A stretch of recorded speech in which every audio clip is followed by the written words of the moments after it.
A seance has been held in the great house at Collinwood. A seance which has suspended time and space and sent one girl on an uncertain and frightening journey into the past, back to the year 1795. There, each of the Collins ancestors resembles a present-day member of the family, but the names and the relationships have changed, and Victoria Winters finds herself a stranger in a sea of familiar faces. Faces now hostile and suspicious because of her special knowledge of what is destined to happen. The death, for instance, of a young woman whose doom will be preceded by the loss of a certain ring.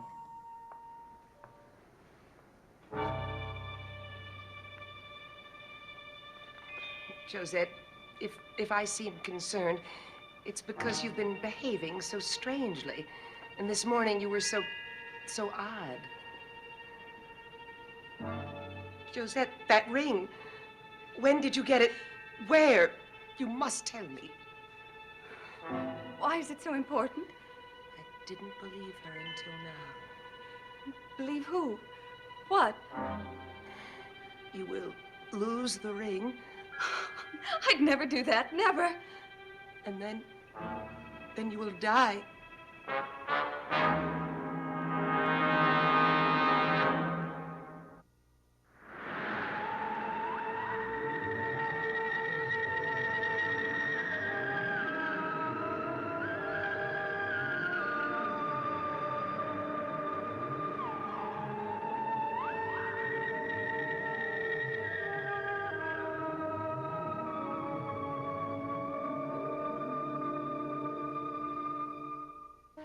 What do you mean I will die? It was the witch who told me. Aunt Natalie, you don't seem to be yourself today.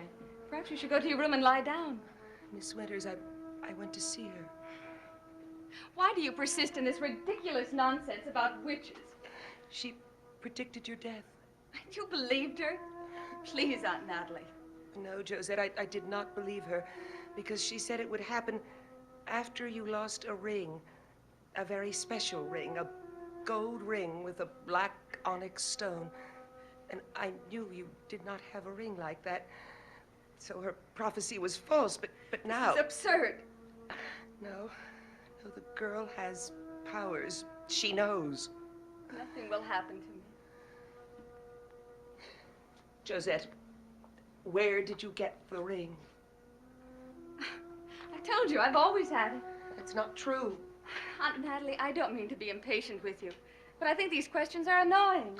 I'm only asking for your own good. But I neither need nor want assistance of any kind. As a matter of fact, I would prefer to be alone at the moment. Josette, you did not have that ring a few days ago. Aunt Natalie, I have many rings and jewelry. You've probably never noticed it before.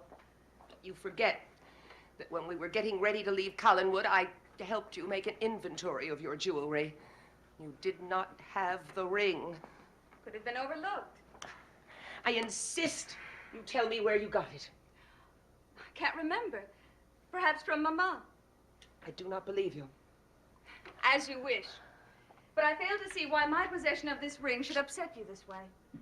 Because it means the beginning of the end. I don't know what you mean. Everything the witch has prophesied has come true, as will this. That's nonsense. And there is only one thing we can do about it. Now, what do you mean? You know as well as I do. I'm afraid I don't. We must leave Collinwood. We must return home to Martinique at once. Aunt Natalie, you know you are free to return to Martinique anytime you wish. I vowed I would not leave without you. It's a vow you have my permission to break. I don't understand. I don't understand. Now what don't you understand? I do not understand this curious attitude of yours. Now it is my turn to not understand. Oh, Josette, it's almost as if you were going through your doom of your own free will, welcoming it, ready for its embrace. Embrace? It's almost as though You don't want to save yourself. Natalie, please don't worry about me. For the first time in many, many days, I think I'm going to be all right. Not if you remain here. Certainly not if I leave here. Josette, Barnabas is dead. He will never return. Cannot waste your life grieving for the dead. I am not grieving. Not anymore. Then there is nothing that can keep you here. And there is nothing that could make me leave. Except the certain knowledge of your own destruction. You have no such knowledge. In this instance, the witch was right. You do have the ring. What life I have is my own. And I'm going to live it here at Collinwood. And if there are forces preparing a special destiny for me, they will find me here. Josette, please, tell me, where did you get the ring?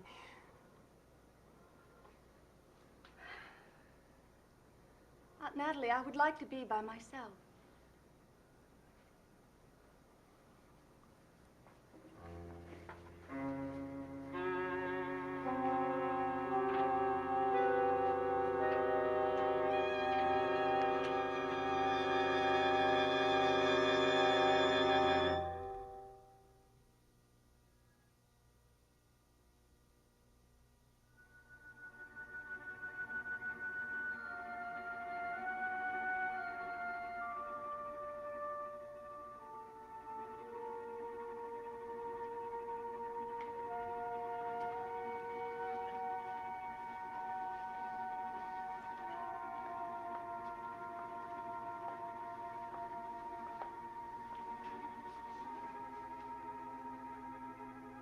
I thought I saw your ghost the other day, dear Barnabas.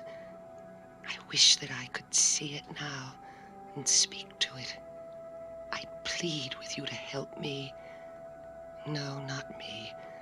To help Josette. To persuade her to leave this place and save herself.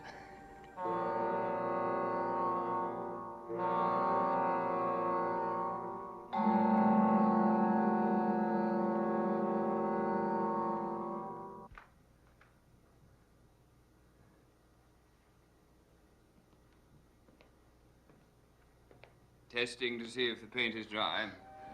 I assure you it is. After all, that portrait is several months old now. I didn't hear you come in. Well, I'm not surprised. You seem to be in deep concentration. I've never examined the portrait before, and I was curious about one thing. What's that? The ring that Barnabas was wearing when he sat for the portrait. Oh, yes. He was very fond of that ring. He wore it all the time, didn't Of course. It seemed something very special to him. I see. He'd intended to give it to his wife when he married her, but fortunately that never happened.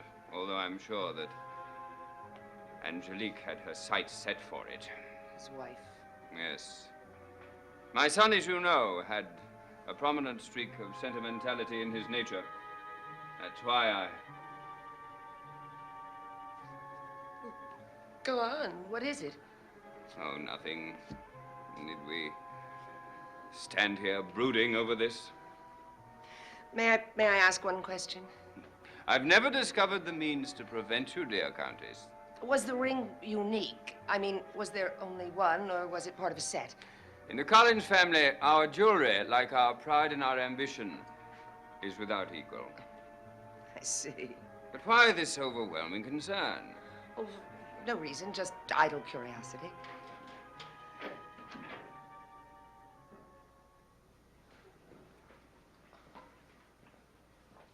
Josette? Josette, surely you're not going out at this ungodly hour? Yes, I thought I would go out for a little night air. I thought you were having some sleep. No, just wanted some night air. But you've been feeling ill, Josette. Ill? Not at all. I just wanted some night air. Oh, Josette. she's fainted. Josette. Josette. Riggs, bring some brandy in quickly. Josette, can you hear me? Perhaps we should take her to her room. Riggs, confound it, where's that brandy? Oh. The ring. Apparently, Barnabas gave it to her. He couldn't have given her this ring. Why not? No, but... We know how they felt about each other. Yes, I know, but...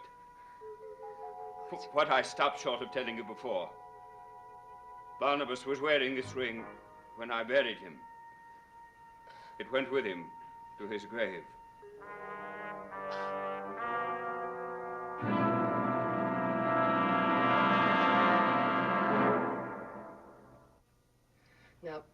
Now have I made myself completely clear? You are to stay right here at the door.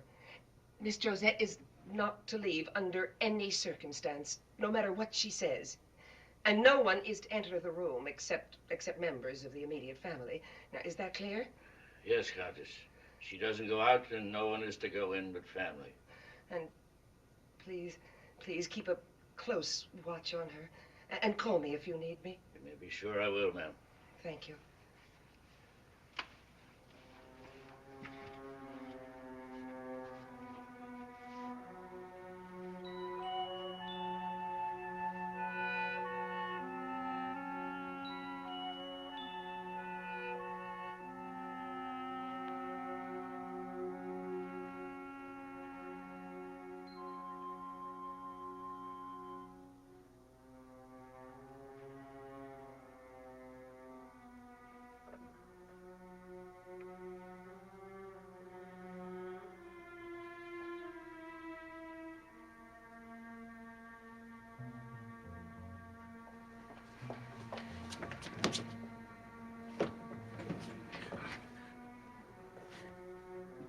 It's locked.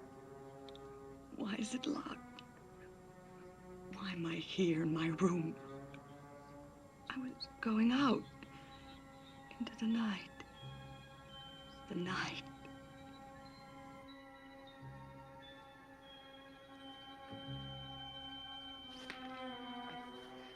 I don't really think a doctor is necessary.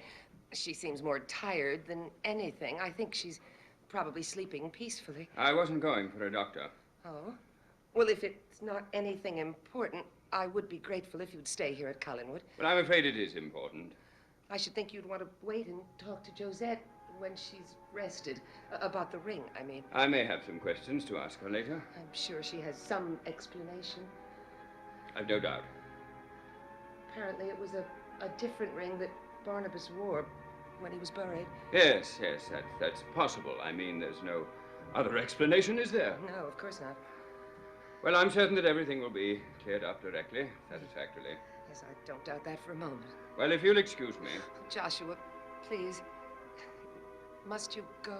I'm afraid I must. I must say, I feel rather frightened. Well, there's no reason for you to be. Josette just fainted, that's all. Yes. We all know that she hasn't been looking after herself of late. Yes, I know, but... Just try to keep a check on your imagination. There's nothing to worry about. Oh, I hope it really is my imagination, this fear, this terror. And try to be calm at all costs. I will try, but I am afraid. I feel this terrible danger.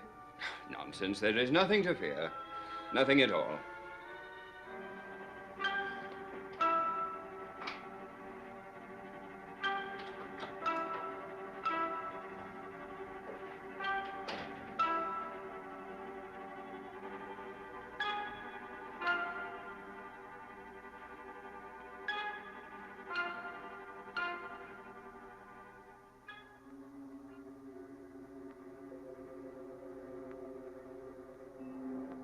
I was to go to him. I was to find him, to meet him in the night. I must go to him.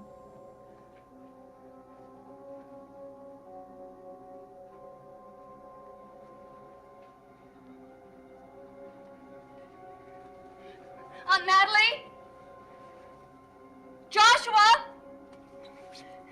Naomi? Can't you hear me? Please, I can't open this door. Sorry, ma'am, but I'm not to let you out under no circumstances. This Natalie's strict orders. But you've got to let me out. Please, I'm begging you. Open this door. panel. The secret panel. Where is it? How does it open?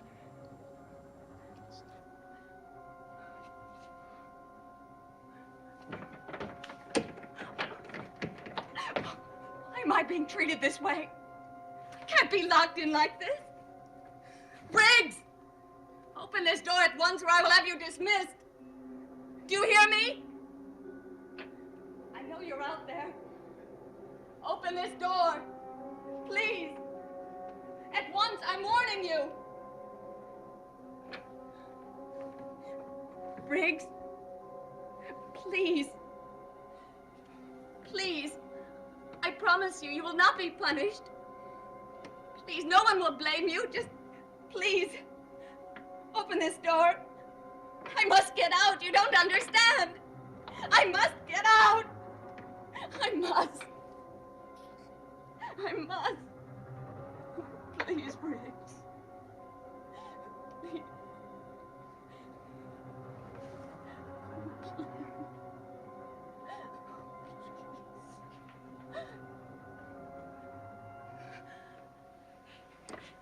You've come back. They tried to keep us apart. Nothing can keep us apart ever again.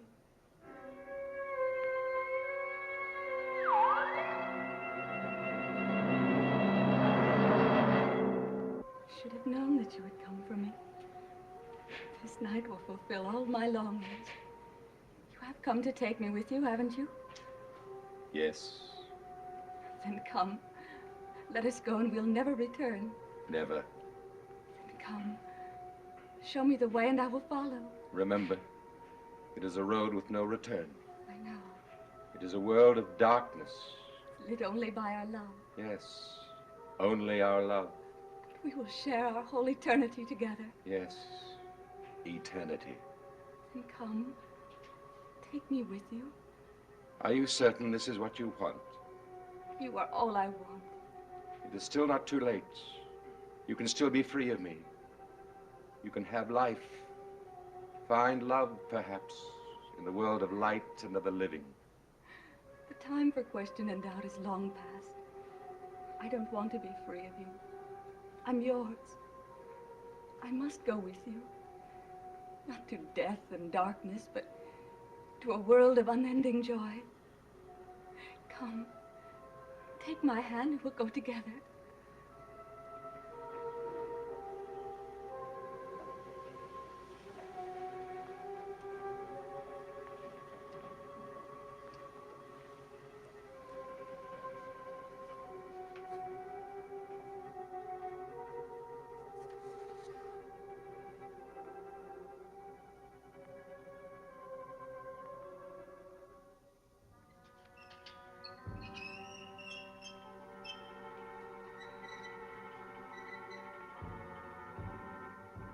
The ring was here. I put it on his hand myself and closed the coffin. Who would dare defile the dead?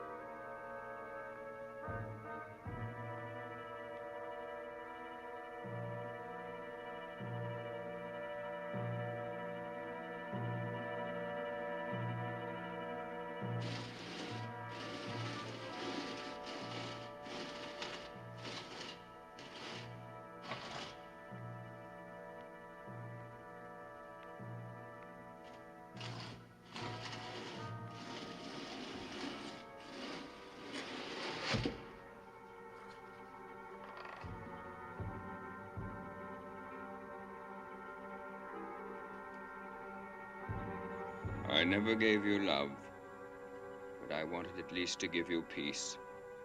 If someone has disturbed your rest, I vow revenge. If some cowardly thief, no matter who it be, has broken your slumbers, I promise swift destruction.